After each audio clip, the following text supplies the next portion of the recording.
Ini ada cerita kedua tentang Imam Abu Hanifah berdebat melawan orang-orang ateis. Kekhalifahan Abbasiyah mendapat kunjungan dari ilmuwan ateis dari kerajaan Romawi. Ilmuwan ateis ini adalah orang yang sangat hebat. Dia banyak sekali mengalahkan ulama-ulama besar dan berdebat selalu menang. Di balik kunjungannya ini, ilmuwan ateis juga bermaksud untuk menantang ulama-ulama di Irak dan mengalahkan mereka. Karena merasa pernah mengalahkan banyak ulama-ulama, maka ilmuwan ateis tersebut sangat sombong sekali bisa mengalahkan ulama-ulama di Irak. Untuk mewujudkan keinginannya, ilmuwan ateis tersebut meminta kepada khalifah untuk mengadakan sebuah forum debat dengan ulama-ulama setempat. Maka khalifah pun menyetujuinya. Setelah forum diadakan, satu persatu ulama Irak itu berdebat dengan ilmuwan ateis tersebut. Dengan sangat sombongnya, ilmuwan tersebut bisa mengalahkan semua ulama-ulama yang hadir. Setelah semua ulama bisa dikalahkan, ilmuwan ateis tersebut sesumbar. Adakah ulama yang lebih hebat dari kalian semua? Mendengar pertanyaan dari ilmuwan tersebut, salah seorang yang hadir dalam forum tersebut angkat bicara. Ada satu lagi ulama kami yang sangat alim, dan dia tidak hadir di sini. Beliau adalah Syekh Hamad, yang tidak lain adalah guru dari Imam Abu Hanifah. Mendengar jawaban orang tersebut, si orang ateis itu meminta kepada khalifah untuk menghadirkan Syekh Hamad untuk bersedia berdebat dengannya. Lalu, diutuslah seorang kurir untuk mengundang Syekh Hamad tersebut menghadiri forum itu. Mendapat undangan dari khalifah, Syekh Hamad berpesan kepada kurir untuk meminta waktu semalam. Dan dia berjanji besoknya akan hadir. Dan khalifah pun mengizinkannya. Setelah pagi menjelang, Syekh Hamad tampak murung, memikirkan tentang perdebatan dengan ilmuwan ateis nanti. Melihat gurunya murung, maka ada seorang murid yang tidak lain adalah Imam Abu Hanifah berkata pada gurunya, apakah gerangan yang membuat guru murung? Mendengar pertanyaan dari Imam Abu Hanifah kecil, Syekh Hamad lalu menceritakan kejadiannya. Setelah mendengarkan, Imam Abu Hanifah kecil menjawab, biarkan saya saja guru yang menghadapinya. Syekh Hamad lalu berkata, wahai Numain, kamu masih kecil. Sedangkan ilmuwan tersebut adalah orang yang sudah sangat berpengalaman mengalahkan ulama-ulama lain. Lalu, Imam Abu Hanifah berkata, wahai Syekh, semalam saya bermimpi. Mendengar jawaban dari muridnya, Syekh Hamad bertanya, mimpi apakah kamu semalam? Semalam aku bermimpi melihat bangunan yang cukup luas dan indah sekali. Di dalam bangunan tersebut terdapat sebuah pohon yang besar, lebat, dan buahnya sangat banyak. Tiba-tiba, di sudut bangunan itu, muncullah babi hutan yang besar. Dan babi hutan itu dengan rakusnya memakan buah-buahan di pohon tersebut. Berikut daun-daunnya dan juga ranting-rantingnya sampai tak tersisa. Tinggallah yang tersisa hanya batang pohon itu sendiri. Setelah yang tersisa tinggal batang pohon itu, tiba-tiba muncul seekor singa.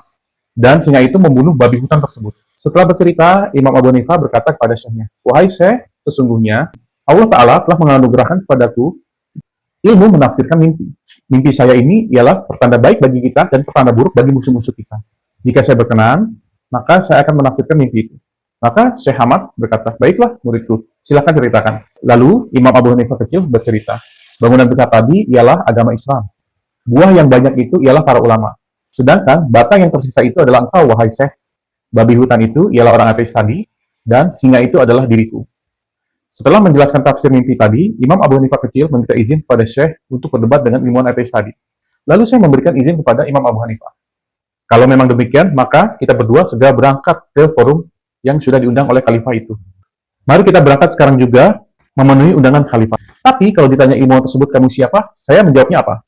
Apa yang harus saya katakan? Maka Imam Abu Hanifah kecil menjawab, katakanlah saja bahwa saya adalah orang yang membawakanmu sepatu Syekh. Sesampainya di tempat tersebut, ilmuwan ateis sudah berada di atas mimbar. Dengan sombongnya, dia berkata, siapa lagi di antara kalian yang bisa menjawab pertanyaan-pertanyaan saya? Mendengar ucapan congkak dari ilmuwan tersebut, Imam Abu Hanifah kecil langsung berdiri dan menghampirinya. Katakan saja apa pertanyaanmu, nanti pasti akan saya jawab. Melihat ada anak kecil dengan lantang dan sesumbar melawan pernyataan dari ilmuwan ateis tersebut, ilmuwan dan juga khalifah bertanya-tanya, siapakah gerangan anak kecil tersebut? Ilmuwan ateis bertanya, siapakah kau, wahai anak kecil, berani-beraninya menantang aku? Aku sudah banyak mengalahkan ulama-ulama, bahkan yang jauh lebih cerdas dari kamu. Apakah engkau yang akan berdebat padaku, wahai anak kecil? Lalu, Imam Abu Hanifah berkata, ya, wahai orang ateis. Dengan izin Allah, saya akan berdebat kepadamu. Lalu, ilmuwan tersebut langsung bertanya, baik, kalau begitu, apakah Allah itu ada?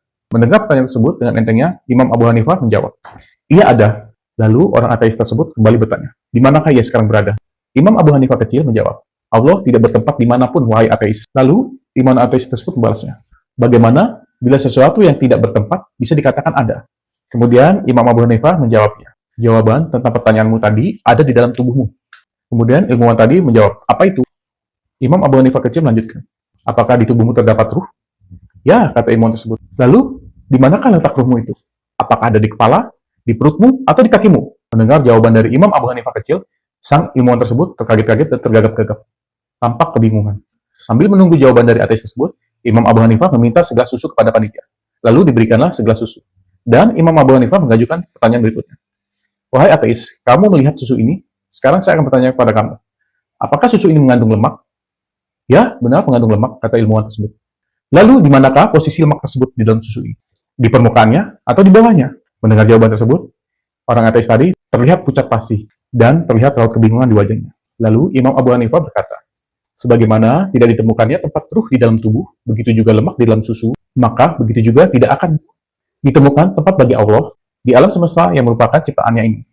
Setelah kebingungan, orang ateis tersebut lalu mengalihkan pembicaraan. Oke, kalau begitu, jawablah pertanyaanku selanjutnya. Apa yang ada sebelum Allah dan apa yang ada setelah Allah? Imam Abu Hanifah kecil menjawab, tidak ada yang sebelum Allah dan tidak ada yang setelah Allah, wahai orang ateis. Lalu orang ateis tersebut menjawab, bagaimana penggambarannya? Sesuatu yang ada tapi tidak ada sebelumnya dan tidak ada pula setelahnya. Mendengar jawaban itu, Imam Abu Hanifah kecil menjawab, pertanyaan itu juga ada di dalam tubuhmu, wahai ateis. Sekarang saya bertanya, apa yang ada sebelum jempolmu dan apa yang ada setelah jari kelingking? Ilmuwan ateis tersebut jawab, tidak ada apa-apa sebelum jempolku dan tidak ada apa-apa setelah kelingkingku. Imam Abu Hanifah berkata, dan itulah Allah Ta'ala. Tidak ada apa-apa sebelumnya dan tidak ada apa-apa setelah dia. Setelah gelagapan, ilmuwan ateis tersebut melanjutkan pertanyaannya. Oke, ada satu lagi pertanyaan, wahai anak kecil. Lalu Imam Abu Hanifah berkata dengan santainya, insya Allah saya akan menjawab pertanyaanmu, wahai ateis. Pertanyaan terakhir.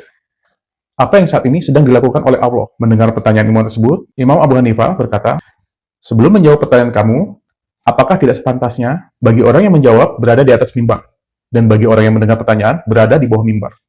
Mendengar penuturan yang mengejutkan dari Imam Abu Hanifah kecil tersebut, dengan langkah yang lemas, ilmuwan ateis itu turun dari atas mimbar. Dan dengan langkah mantap, Imam Abu Hanifah kecil menaiki ke atas mimbar. Setelah Imam Abu Hanifah kecil di atas mimbar, dia meminta kepada ilmuwan ateis itu untuk mengulangi pertanyaannya. Lalu, dengan tenang dan tegas, Imam Abu Hanifah kecil menjawab, yang dilakukan Allah Ta'ala saat ini adalah menjatuhkan derajat orang-orang sesat sepertimu dari atas ke bawah dan meninggikan derajat orang-orang yang berada dalam kebenaran seperti aku dari bawah ke atas.